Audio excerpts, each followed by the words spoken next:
प्यार एक प्यारा सा बंधन। नमस्कार मित्रों, ज्ञान गंगा चैनल में आप सभी का स्वागत है। मैं वंदना श्रीवास्तव आज आप सबके समक्ष एक दिल छू लेने वाली कहानी के साथ उपस्थित हुई हूँ। आशा करती हूँ कि आप सभी को यह कहानी पसंद आएगी। कहानी का शीर्षक है प्यार एक प्यारा सा बंधन।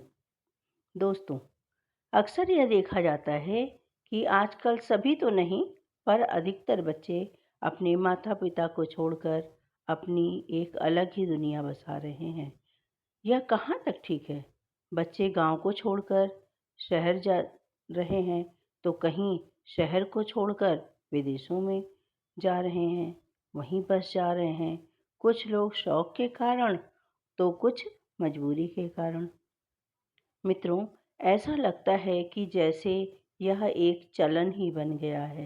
कहते हैं ना कि जिसके पास जो होता है उसे उसकी कद्र नहीं होती है।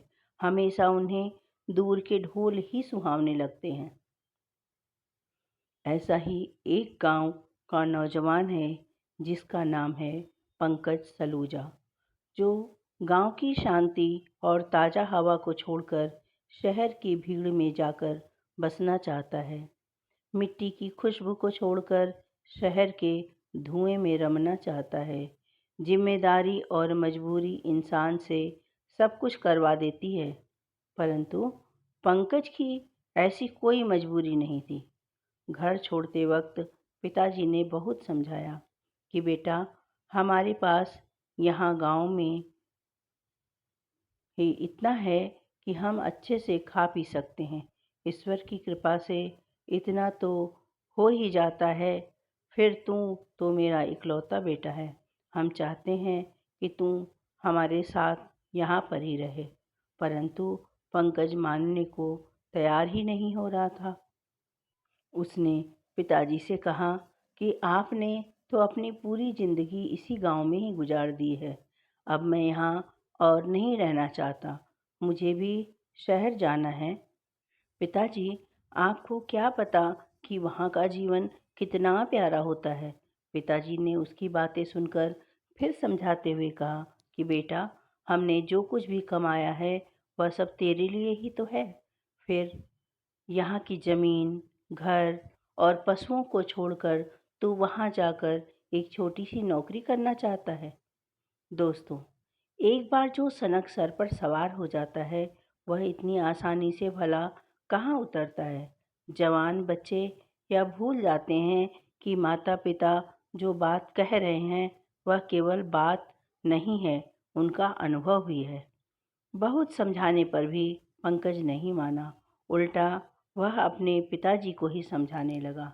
कहने लगा कि पिताजी, आप समझ नहीं रहे हैं। अब पहले जैसा जमाना नहीं रहा है। आप लोग इतना क्यों सोच रहे हो? मोबाइल है तो, और वीडियो कॉल भी है। रोज मैं आपको दूर बैठा भी दिखाई दूंगा। पंकज नहीं माना और शहर जाकर एक छोटी सी प्राइवेट नौकरी करने लगा। प्रतिदिन 10 से 12 घंटे की नौकरी करता और बदले में उसे मात्र 16,000 रुपये मासिक मिलते थे। उसने अपने माता पिता को यह बताया कि वह नौकरी करने लगा है। पिताजी ने फिर से समझाया कि बेटा, हम तेरे बगैर नहीं रह सकते। हमें तेरी बहुत याद आती है। घर आ जा मेरे बच्चे। परंतु पंकज नहीं माना। वह शहर की जिंदगी जीना चाहता था। पंकज की माँ भी पंकज को लेकर बहुत परेशान थी, लेकिन पंकज के पिताजी ने उन्हें भी समझाया। कहा कि रहने दो, कर लेने दो उसे भी अपने मन की। कुछ दिन में वह खुद ही वापस आ जाएगा। आखिर कब तक वह हमारे अनुभव से चलेगा? उसे भी अपना अनुभव लेने दो। घर पर जहाँ पंकज अपनी मर्जी से काम किया करता था, वहीं यहाँ पर उसे अपने सीनियर की बातों को सुनना पड़ता था। किसी तरह उसने 3 महीने कोशिश की, लेकिन फिर पंकज को अब काम का कुछ ज़्यादा ही लोड रहने लगा। प्राइवेट नौकरी में समय का कोई ठिकाना नहीं रहता था। घर पर बात करना धीरे धीरे कम होने लगा। करीब 5 दिन के बाद जब उसने अपने घर का फ़ोन उठाया तो उसके पिता ने बोला, बेटा ऐसा भी क्या काम करना कि फ़ोन पर बात करने का भी समय नहीं मिले। पिताजी बोले, बेटा 4 दिन पहले तेरी माँ का पैर टूट गया है। पंकज ने घबराकर पूछा कि माँ अब कैसी है पिताजी? पिताजी बोले, प्लास्टर चढ़ा है। पंकज ने कहा, पापा आप अभी वीडियो कॉल से मेरी माँ से बात करवा दीजिए क्योंकि मुझे छुट्टी नहीं मिल सकती है। यह कहकर वह उदास सा हो गया। गांव में ठीक से नेटवर्क न होने के कारण वीडियो कॉल पर भी ठीक से बात नहीं हो पाती है, इसलिए अधिकतर वे सिर्फ साधारण बात ही किया करते थे। लेकिन आज उसकी माँ का पैर टूटा हुआ था। माँ ने फ़ोन पर बेटे से बात की और बोली कि बेटा मैं ठीक हूँ। और हर माँ की तरह उन्होंने बोला, बेटा तू कुछ खाता वाता नहीं है क्या? देख तो तेरा मुंह कैसा निकल गया है। मैं कुछ दिन के लिए आ जाऊं क्या तेरे पास? वैसे भी पंकज अपने दोस्तों के साथ एक छोटे से कमरे में ही रहता था। किराया ज़्यादा था और जगह कम, इसलिए वह माँ को हमेशा मना करता था। जो गांव की ताज़ा हवा के आदी हैं, उन्हें भला शहर कहाँ भाएगा। माँ से बात करने के 4 दिनों के बाद ही पंकज की तबीयत खराब हो गई। काम पर भी नहीं गया, वहीं कमरे में वह आराम कर रहा था। कई बार घर से फ़ोन आया, बड़ी मुश्किल से उसने फ़ोन उठाया। तब उसकी आवाज़ से ही माँ समझ गई। वह बोली, बेटा बीमार है क्या? उसने बोला, हाँ माँ थोड़ा बुखार है। माँ ने फिर कहा, बेटा घर आ जा, थोड़े दिन आराम करके वापस चले जाना।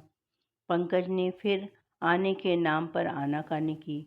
अगले दिन पंकज अपने कमरे में सोया हुआ था। तभी दरवाजे की घंटी बजी। दस्तक होने पर उसने दरवाज़ा खोला। दरवाजे पर उसके माता पिता थे। पंकज की माँ के पैर पर प्लास्टर अभी भी था। वह सहारे के साथ ही चल पा रही थी। यह देख पंकज को विश्वास ही नहीं हुआ। उसे बड़ा आश्चर्य हुआ कि ऐसी हालत और दर्द में भी उसकी माँ यहाँ कैसे आ गई। पंकज ने कहा, माँ तुम ऐसी अवस्था में यहाँ तक क्यों आई हो? मैं वीडियो कॉल पर ही बात कर लेता।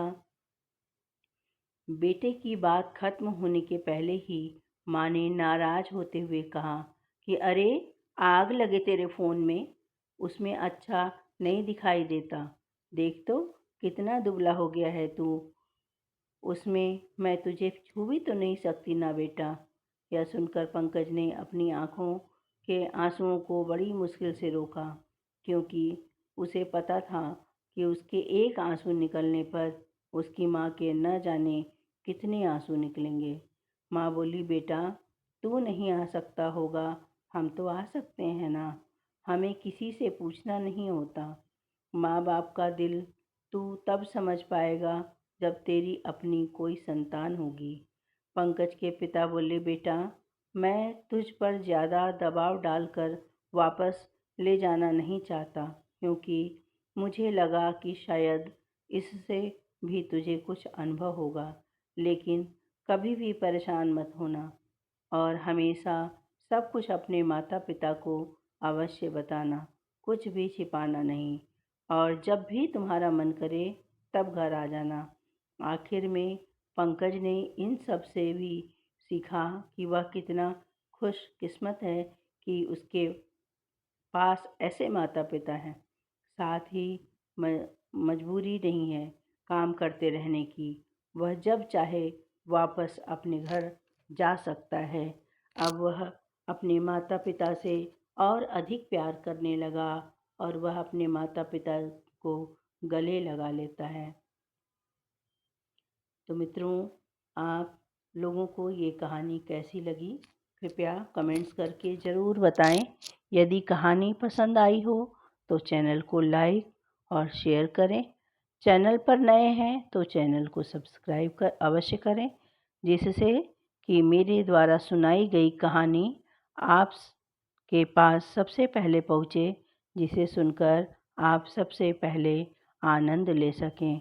इसी तरह की कहानियाँ सुनने के लिए आप हमारे साथ जुड़े रहकर मेरा हौसला बढ़ाते रहिए। मेरे द्वारा यह कहानी सुनने के लिए आपका बहुत बहुत धन्यवाद। मित्रों, यदि आप सब यह चाहते हैं कि मैं अपनी कहानी के अंत में आप सबका नाम लूं, तो कमेंट्स में अपना नाम और अपनी जगह का नाम अवश्य लिखें, जिससे कि अपने अगली वीडियो में आपका नाम ले सकूं। तो मिलते हैं फिर एक नई कहानी के साथ। तब तक के लिए मुझे आज्ञा दें। धन्यवाद। बाय बाय मित्रों।